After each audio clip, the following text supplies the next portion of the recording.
Aquesta declaració portarà el nom de la Declaració de Sant Vicenç dels Horts, Catalunya, terra d'asil. Els aspectes més importants d'aquesta declaració és que es demana de forma clara i contundent el respecte als drets humans i als drets d'asil. Es demana també a la Generalitat de Catalunya que desenvolupi d'una vegada i de forma urgent el Pla de Protecció Internacional aprovat al gener del 2014 i es demana també a l'Estat espanyol que de forma urgent desenvolupi la llei d'asil actual a través d'un reglament que serveixi d'eina per superar els obstacles d'accés al procediment d'asil i garantir l'extensió i el reagrupament familiar.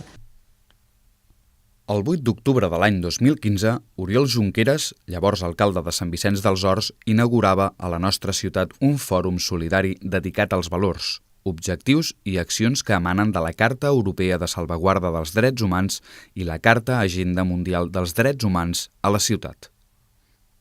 El món és molt més petit del que tendim a pensar i com que és molt més petit del que tenim a pensar,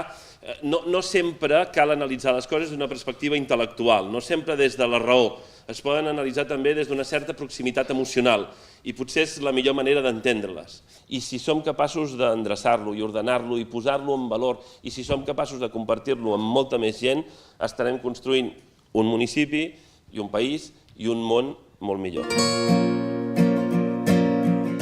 Fruit d'aquella acció, acordada amb les més importants ONGs i entitats solidàries de Catalunya, neix el Fòrum Llobregat.